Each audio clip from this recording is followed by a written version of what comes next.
go from 2, 3, 4. Wonderful, wonderful. Hello guys, welcome to the channel The Nutmeg Show. This is me Rahul and I hope you all are fine and in good health. In this episode, I'll be talking about the most controversial topic of the Premier League that occurred in the game week 3. No, I'm not talking about Pep Guardiola's side Manchester City conceding 5 goals in a single game. That has happened for the very first time that a Pep Guardiola's team has conceded 5 goals in a single fixture.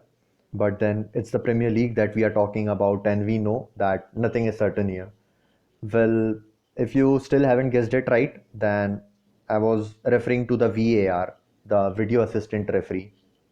We all know that VAR has been the most talked about topic right from its very introduction in the previous season, and it's still ongoing in this very season.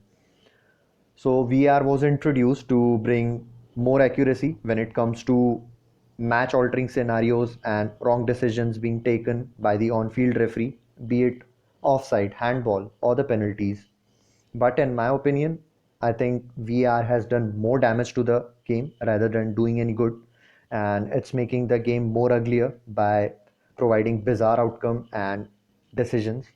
So VR has had a lot of critics for its unfair decisions going against the clubs or the players, and it has not been consistent throughout the year. We all have seen that. So this year, IFAB, the International Football Association Board, the body that determines the laws of the game of Football Association, has made an amendment to its handball rule. And trust me, it is so very bizarre, and you will get to experience that as the video progresses. So moving on to the game week 3.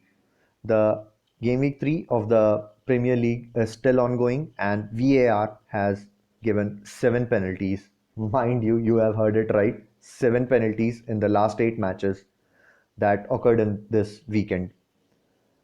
Giving penalties is not a big deal, but in a way in which it has been given has stirred a lot of controversies. So in this video, I'll only be focusing upon the new handball rule stated by the IFAB and how does it work. So let's begin with the very first match of this weekend, which took place between Brighton and Manchester United. This is the very first time that a penalty has been awarded to a team after an on-field referee has whistled for full time. First of all, take a look at this video in which Neil Maupay was found guilty of a totally unintentional handball inside the 18-yard box.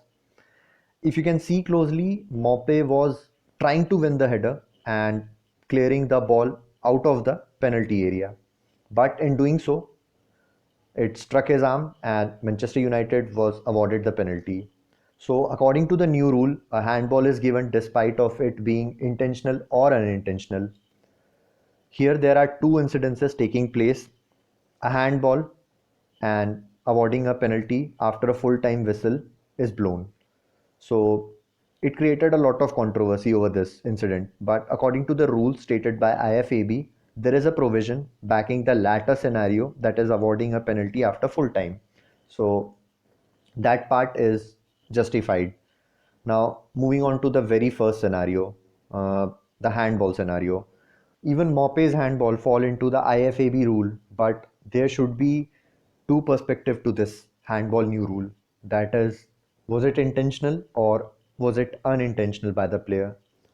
So as we can see from Maupay's side, it was unintentional and it should haven't been awarded a penalty in the very first place. So that was pretty harsh on Brighton, that took the points away from them, and Manchester United won the game 3-2. So moving on to the next game, take a look at this video. This was the very next match after Brighton and United game.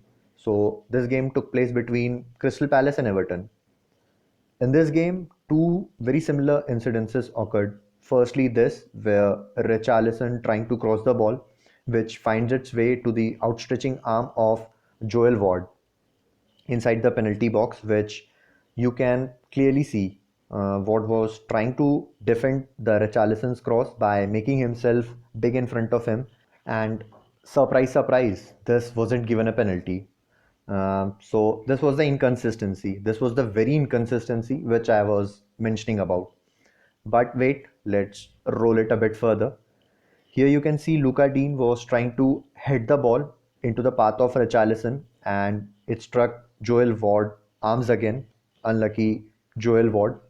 And this time, Ward was found guilty, which to me seemed completely unintentional, and the penalty was awarded to Everton.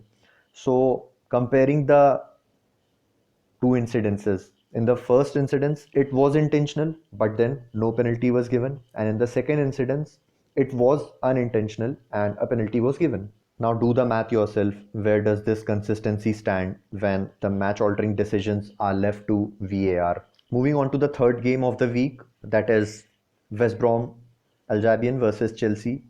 You'll get the picture more clearer after going through this incident where Callum Hudson-Odoi crossed the ball from outside the box and it struck Kai Havertz's arm, and there was no questions raised with the legality of the goal. Chelsea scored and equalized at the dying minutes. So if the same cross would have stuck any West Brom Albion player's arm, then I'm pretty much sure about it that it would have been worthy of awarding a penalty, be it intentional or unintentional. So, to be fair and being completely unbiased, I think it was pretty unfair to the West Brom Albion and they deserve whole 3 points. But VAR took that opportunity away from them. The incidents indeed went to VAR, but then again, the decision went against West Brom, and in my opinion, they were robbed of 3 points. The goal should have been the goal shouldn't have been allowed to stand according to the new IFAB handball rules.